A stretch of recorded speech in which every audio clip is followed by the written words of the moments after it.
साथियों, ओडिशा अपनी सांस्कृतिक समृद्धि के कारण हमेशा से खास रहा है। ओडिशा की विधाएं और किसी को सम्मोहित करती है, हर किसी को प्रेरित करती है। यहां का ओडिसी नृत्य हो, ओडिशा की पेंटिंग्स हो, यहां जितनी जीवंतता पट्टचित्रों में देखने को मिलती है, उतनी ही बेमिसाल हमारे आदिवासी कला की प्रतीक सौरा चित्रकारी भी होती है। संबलपुरी, बोमकाई और कोटपात बुनकरों की कारीगरी भी हमें ओडिशा में देखने को मिलती है। हम इस कला और कारीगरी का जितना प्रसार करेंगे, उतना ही इस कला को संरक्षित करने वाले उड़िया लोगों को सम्मान मिलेगा। साथियों, हमारे उड़ीसा के पास वास्तु और विज्ञान की भी इतनी बड़ी धरोहर है।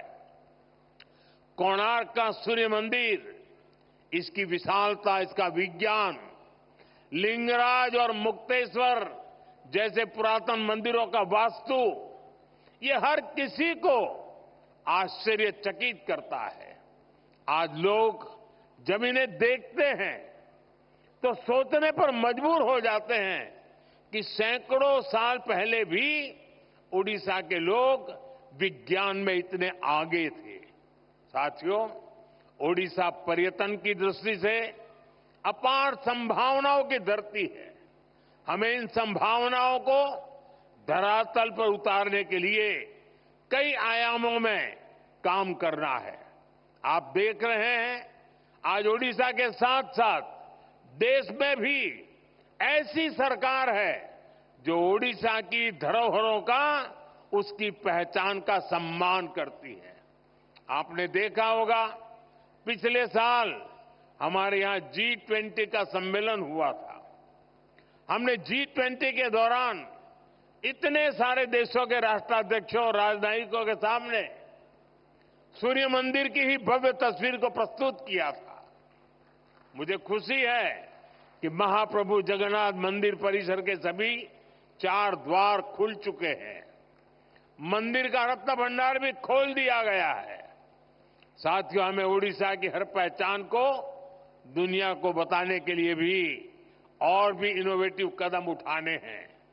जैसे हम बाली यात्रा को और पॉपुलर बनाने के लिए बाली यात्रा दिवस घोषित कर सकते हैं, उसका अंतर्राष्ट्रीय मंच पर प्रचार कर सकते हैं। हम ओडिसी नृत्य जैसी कलाओं के लिए ओडिसी दिवस मनाने की शुरुआत कर सकते हैं। विभिन्न आदिवासी धरोहरों को सेलिब्रेट करने के लिए भी नई परंपराएं शुरू की जा सकती है। इसके लिए स्कूल और कॉलेजों में विशेष आयोजन किए जा सकते हैं। इससे लोगों में जागरूकता आएगी, यहां पर्यटन और लघु उद्योगों से जुड़े अवसर बढ़ेंगे।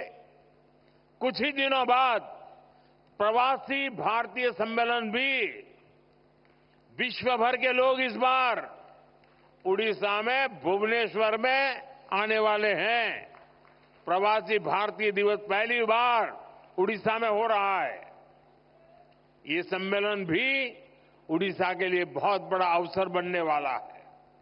साथियों, कई जगह देखा गया है, बदलते समय के साथ लोग अपनी मातृभाषा और संस्कृति को भी भूल जाते हैं।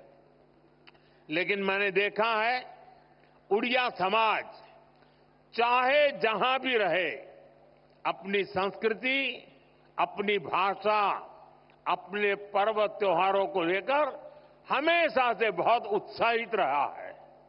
मातृभाषा और संस्कृति की शक्ति कैसे हमें अपनी जमीन से जोड़े रखती है, ये मैंने कुछ दिन पहले ही दक्षिण अमेरिका के देश गयाना में भी देखा।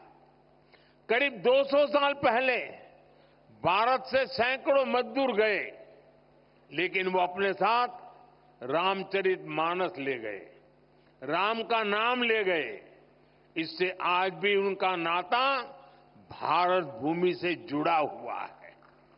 अपनी विरासत को इसी तरह सहेज कर रखते हुए जब विकास होता है, तो उसका लाभ हर किसी तक पहुंचता है। इसी तरह हम ओडिशा को भी नई ऊंचाई पर पहुंचा सकते हैं।